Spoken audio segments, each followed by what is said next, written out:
Hello, everybody. This is Andre Dyson from Studio 270 Digital Media Lab. And today we're going to start on some art designs in respect to the holiday Cinco de Mayo. And we're going to work on digital art using Canva.com. And if you've never seen Canva.com, it's a free design app, or not app, it's a website.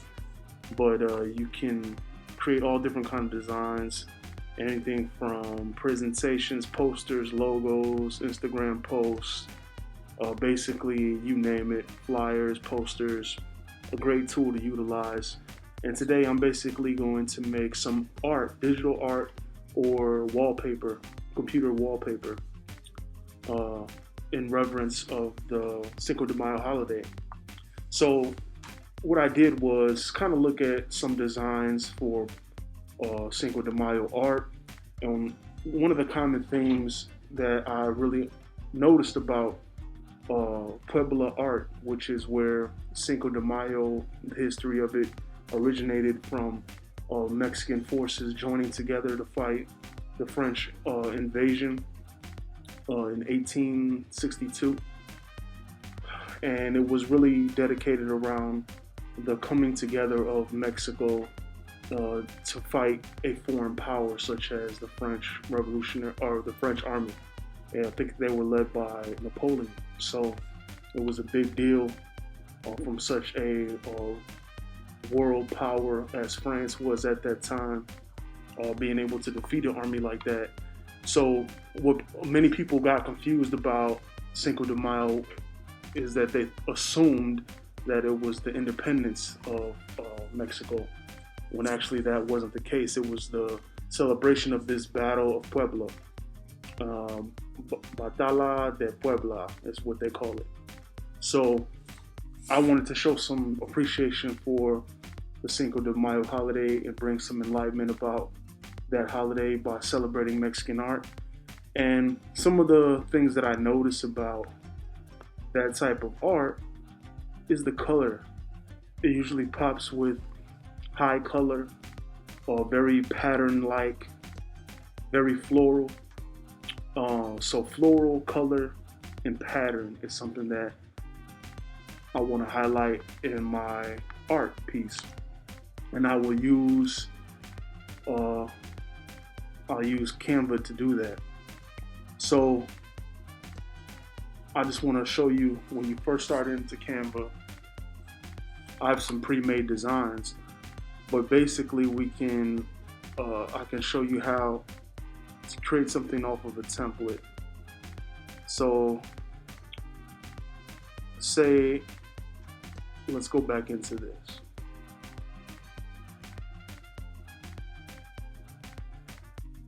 Here are my designs that I started with. I started with the template and then kind of erased to go back. I wanted to keep the color, as you can see, it's very colorful.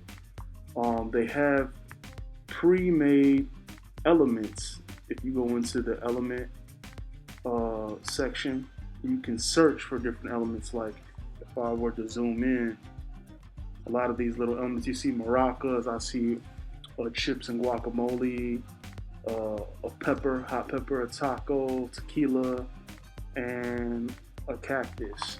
So you can search icons like that then you can then place.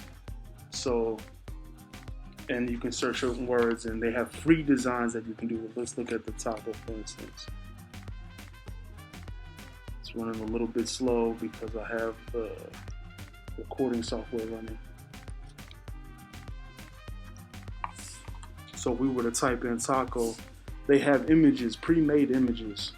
This can also help you get ideas. If you wanted to make an image, you can utilize their shape tools in order to create different elements. But they have pre-made. They show you if they're free or not, because if you get the Canva Pro, you're able to have access to these other more intricate designs. But they do show you what's free and what's not. So there is a lot to choose from, apparently, especially if you have the Pro account. But obviously we're sticking to free, and basically we just need simple elements enough to make uh, our design. So I like the floral. What we can do is dissect this one. The one that I like the best is probably this floral one right here. We'll get into this one. And I'll duplicate it because I wanna show you how I did it. Instead of building an entire design in time, I can kind of like, I want to duplicate it and then backtrack my designs and the placement of design. So everything was created in the center besides the sombrero. So that's like one of the things that you can look up in the element section.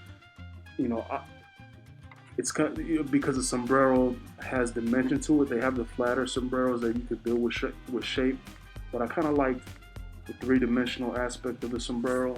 Although it's not, you know, everything else is really flat. I like the fact that the sombrero is kind of popping out, and it gives it some dimension, especially as a centerpiece. And also, this the flag is definitely gives a dimension. You know, and that is a pre-made element on Canva. So you would have to, in order to remove the watermark, you would have to purchase it. So they give you, for each element, they give you the price as how much it would take to make this entire image yours. So it would take $5 because there are 5 images that are from the pro account. It will be free if I had a pro account. I would obviously have paid my subscription, and none of this would be charging me. But since I have some elements and I don't have a pro account, they tell you what the exact amount would be. So, yeah, so it's up to you to choose elements like that. So all I did was delete it. If I go back, I press Command Z and I can bring it back. I just like the idea of giving it that flag element to drive home the Mexican theme. But they definitely have a lot more options to utilize. So like, since it's not free, let's look at something else. See if there's another option that we could take. So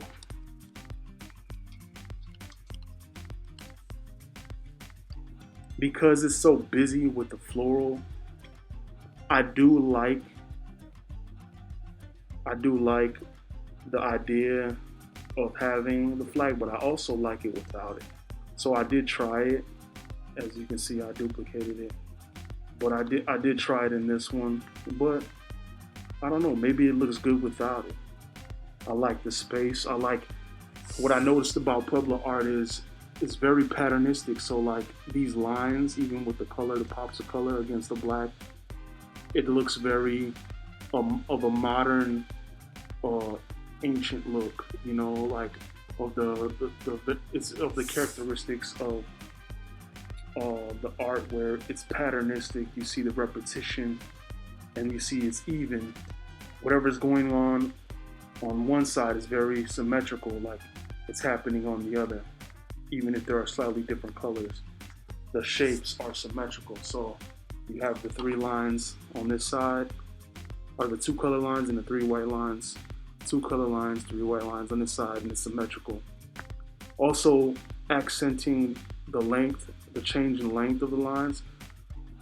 My initial idea was to put a symbolism of like the eagle. So I had eagle wings. I was looking up eagle wings, and that's how I came to that idea for the lines. Because, you know, me not wanting to spend money on the actual wings, I like the shape of the wings going out. So that inspired me to create lines instead of using eagle wings. As you can see, it kind of looks like eagle wings if you kind of back up and just look at it in general. So they don't have eagle wings. Let's just look up wings. So they do have wings. You might get angel wings and all that, but we could see something that is more akin to eagle wings or bird wings. And I kind of like them straight out as such. Kind of like this, but not as cartoony. Let's see.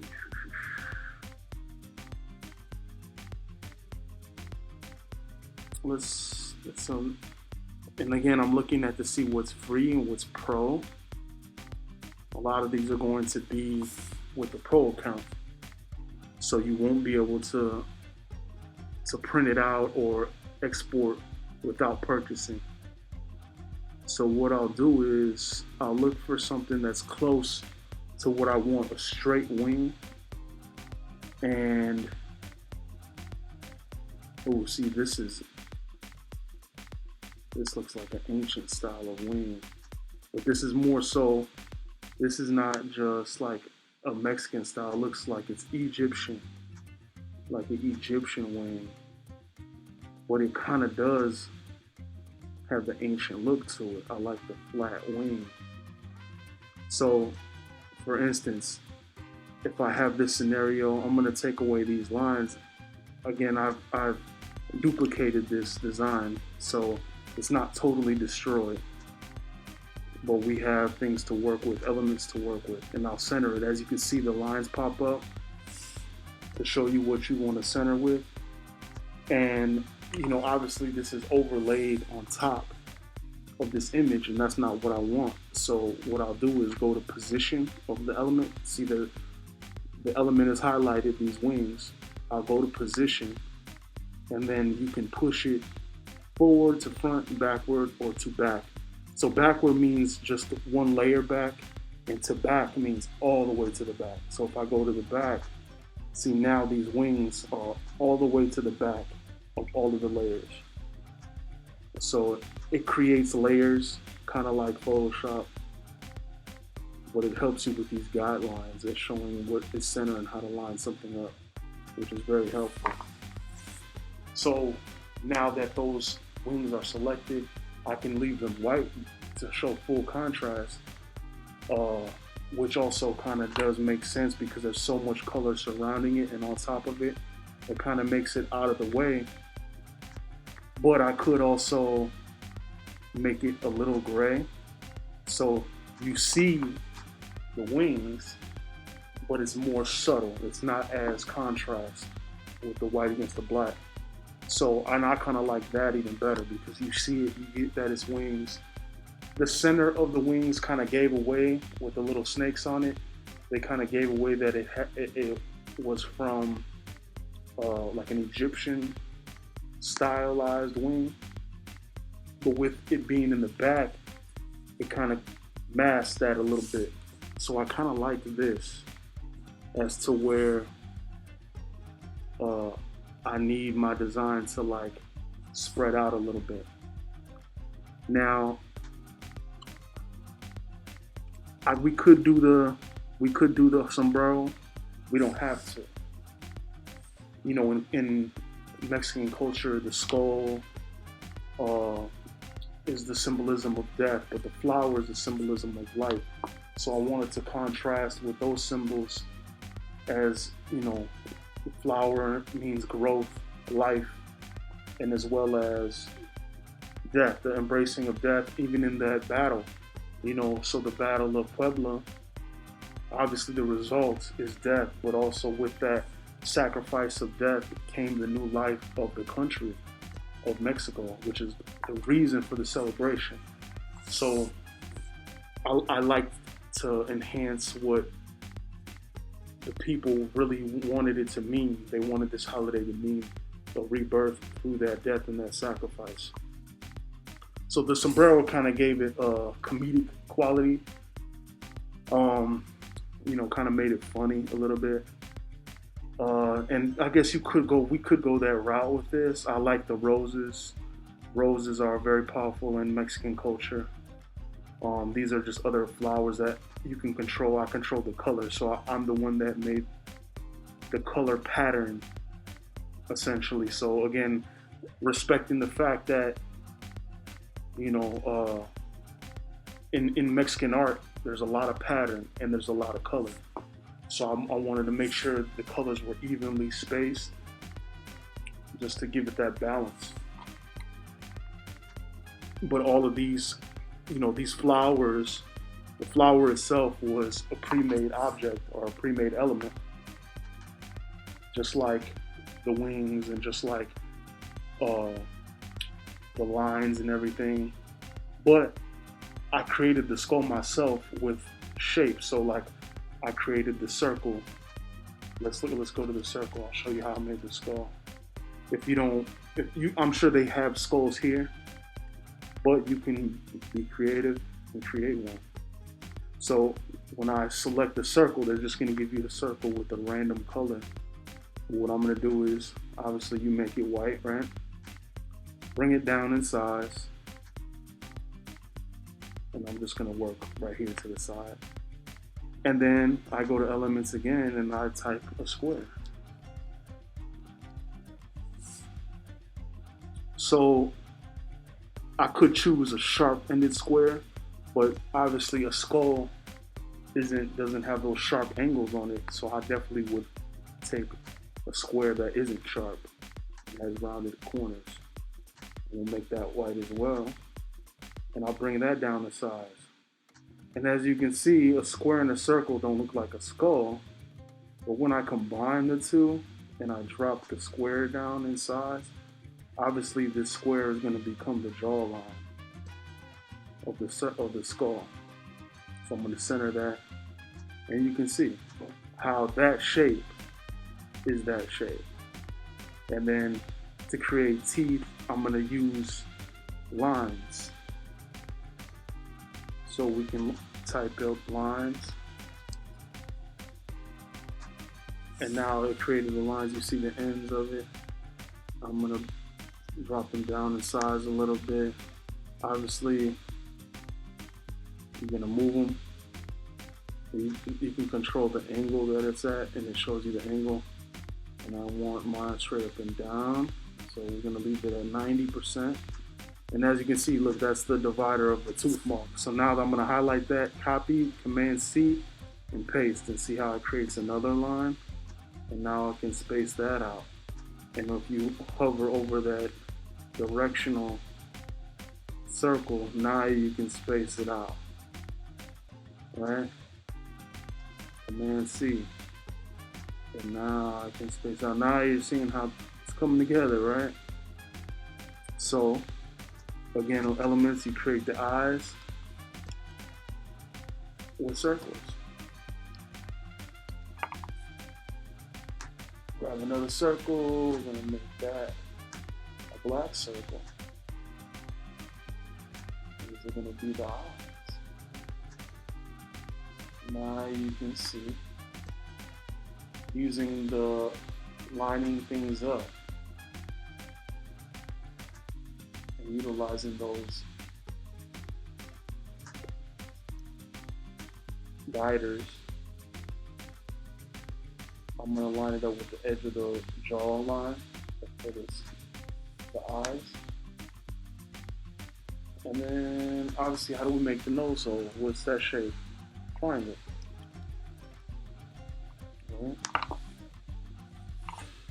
And again, I'm going to see if I want to get a sharp-edged triangle. We're going to get those corners, those rounded corners. We want rounded corners. I'm going to drop that down to size. Change the color to black. And now you can obviously see I have my skull going. And you can get as detailed as you want with using lines and shapes. So that's how I made that. And then I just placed flowers over the eyes to accentuate the life and death theme. So just to give you a background how I did that, I'm just going to delete all those.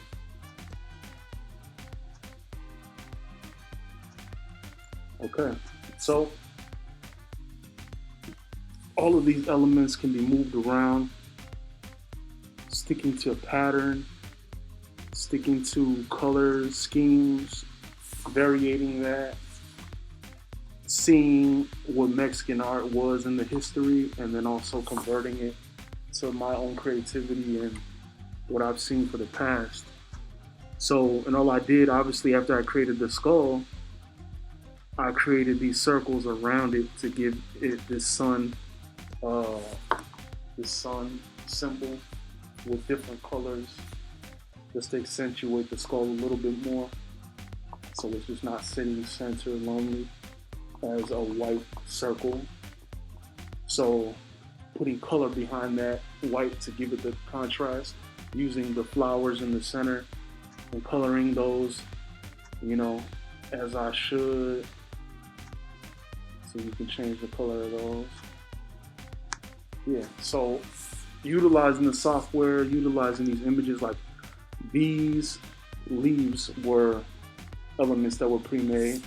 I was looking for vines or some type of squiggly line shapes, but it makes sense with all these flowers that there would be some type of vines hanging down, just to give it more earthy, more of an earthy sense. But it is against the black background, so that's what makes it not earthy. We understand with the black background, it's making a high contrast. And if I really wanted to even get more creative, I'm thinking about even something with space. Like they have space photos, stars, which might even be really cool in the background. And I would obviously push this to the back. So I'm gonna enlarge it over everything, right? And then what we're gonna do is utilize the position, push it to the back.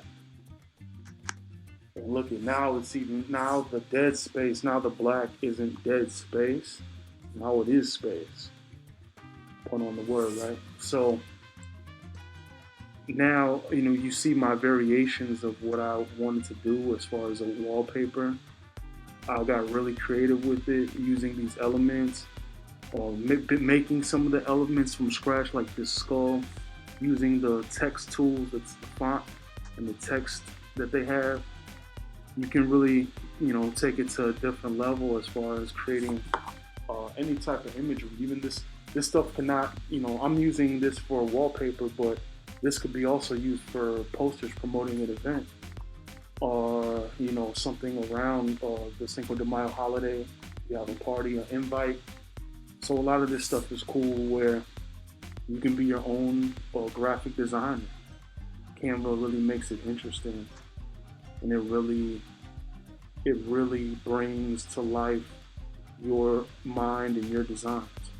So that's all I have for today as far as a little bit of history on Cinco de Mayo, a little bit of history and my interpretation of the art that was created from that time and making it my own, taking pieces from other parts of what have been created and creating some things from scratch from my own. So with that, I want to say thank you. And again, this is Andre Dyson from Studio 270 Digital Media Lab. I hope you utilize this resource. And if you have any questions or want to show me your art and design, please feel free to contact me at adyson@galeborden.info. Thank you.